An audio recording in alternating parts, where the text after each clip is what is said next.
You know, sometimes talking to people can be hella difficult, especially if you struggle with some social anxiety in your life. It can sometimes feel impossible. Simple things like going up to a cashier, asking somebody for help, or even just finding the right moment to squeeze your way into a conversation can all feel incredibly daunting sometimes. But there are ways that we can make these social interactions a little bit easier on us. Hello everybody, my name is Jimmy, and today I want to talk to you guys about conversations and talking. I want to discuss some of the struggles that can come with it, but also the various methods and tricks we can utilize to make navigating this sort of fear easier. And before we really get into it though, let me be clear about a few things. I am not a licensed therapist or psychologist or anything like that. I am just one guy sharing the strategies that I have used to make social interactions a little bit easier in my own life. And second, this video will not teach you how to fix your social anxiety. The fact of the matter is you're not broken, there's nothing that needs to be fixed, you just maybe struggle a little bit here. Now before we get into how to handle these social interactions and conversations themselves, let's talk about first leaving the house and getting out of your comfort zone a little bit. This brings me to my first point, which is that we must understand a lot of the time we are actually invisible to other people. People generally do not care to analyze every single person that they pass by, and even if they do, it's more than likely that they will forget about it after a few minutes, unless we do something more notable, then maybe it'll be like 10 minutes, you know? The reason I'm bringing this up is because to some people, just the idea of being perceived can be kind of freaky, and it's important to acknowledge how little that actually tends to happen out in the world. It might sound like a negative thing to point out how we tend to be invisible, but it can definitely be interpreted in a more positive manner. The idea of being invisible helps to alleviate the feeling of judgment from others. You kind of hear this argument a lot when people are discussing their fear of going to the gym. People would say to just go and mind your own business, and you realize that nobody at the gym is there to judge you. They're just there to work out just like you are, and that a lot of the time people at the gym are thinking that same thing. I know this doesn't seem like it fits into the whole conversation topic, but I think that this sort of awareness, or you might even call it freedom, can definitely aid in social skills. If you walk around feeling like everyone is judging you, it will inevitably make social interactions more difficult.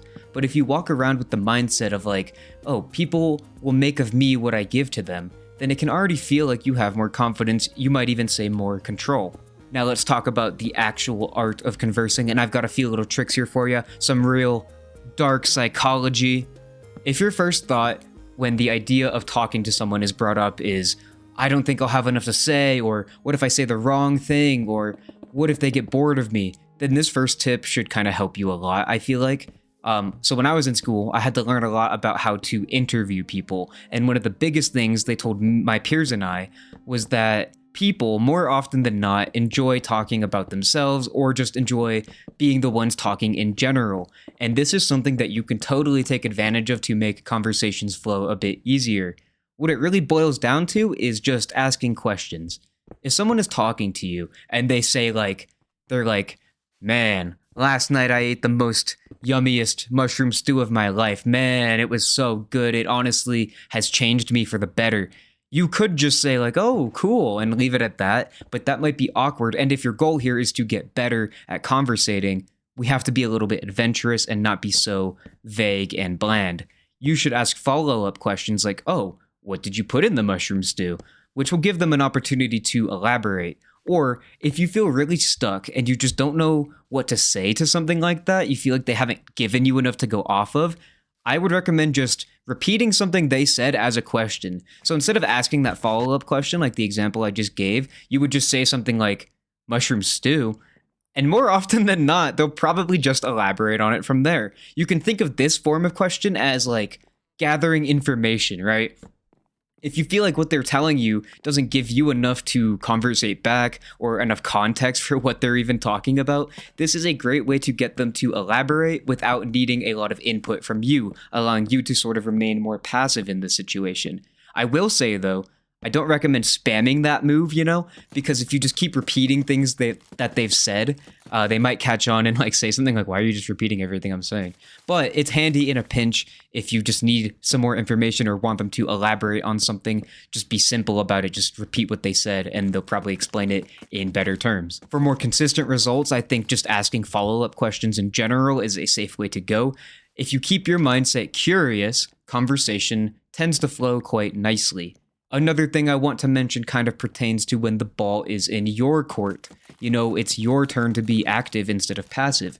How can we think of what to say?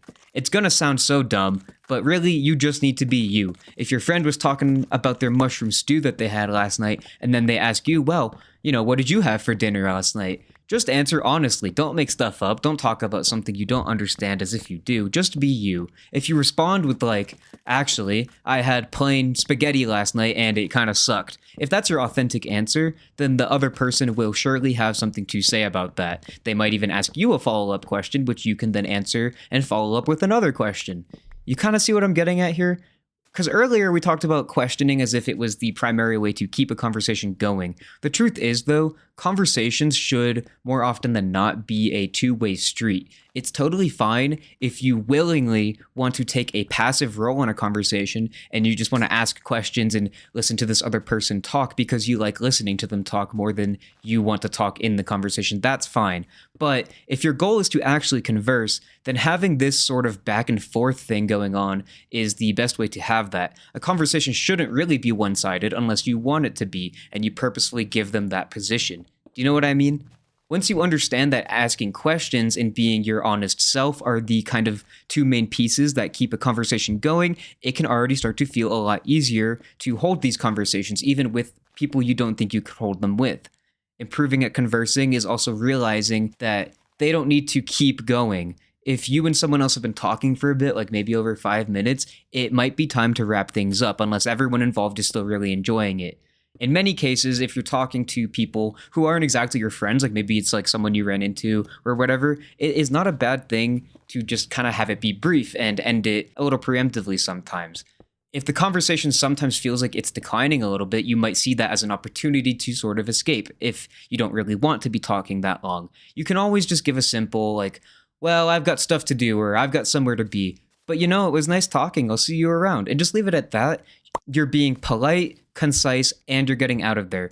This sort of vague, respectful, and simple goodbye can work wonders if you just want to leave a conversation without being rude or if you feel like you're taking too much of their time. Briefly, I'll mention you don't have to feel responsible for carrying a conversation either. If you are trying your best and you feel like the person you're talking to is just really not putting their heart into it, it's okay to just leave and go find something else to do. Now, real fast, I want to give you guys some other little things to remember. These do relate to conversations, but I think they can also help with just being more social in general. What I'm about to tell you here might be my favorite piece of advice. So, quick story. In my freshman year of college, I had these friends, and they would play this game every day. The game they were playing was basically compliment a random stranger every day. And at first, I thought this was pretty silly, and then I kind of saw them do it in action. They'd be like, oh, whoa, that girl has a cool hat on, or that dude has a really cool skateboard, I want to say something. And the other would just be like, go, get your compliment out of the way for the day. And then he would.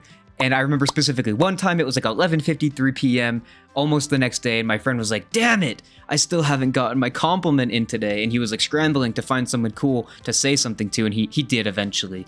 I started joining in on this after that, and I actually found that it helped me greatly improve my confidence with talking to random people. I wouldn't stop them and have a full-on conversation, it's more of a passing thing. I would see someone with something cool, and as I would walk by, I'd just be like, hey, I like your shoes or whatever, and they more often than not would just be like, hey, thanks. And then you just go your separate ways. And, that kind of thing can turn into something more if you want it to, or if the other person wants it to. But at the end of the day, I just recommend that as a general way to get used to interacting with people. If you're checking out at a grocery store or ordering food at a restaurant, whatever, you can give a small compliment to whoever is taking that order or scanning your groceries. Keep it light, keep it simple. It can go a long way.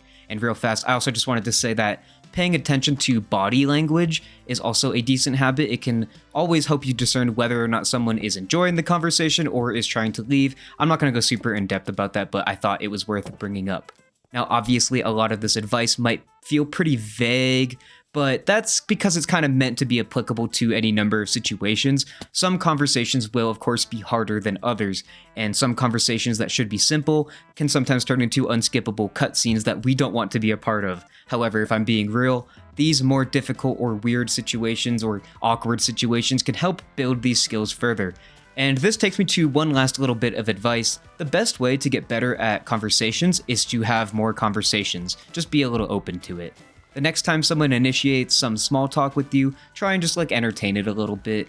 But did you find anything here helpful? Do you think I was missing some key points, or maybe I should have elaborated on some stuff more? Do you have your own tips or advice? LMK in the comments, guys. I am not against coming back to this topic later on. I have more thoughts relating to this kind of thing, so I might make another video about this, but for now, that's going to be all from me, and I'll see you guys next time.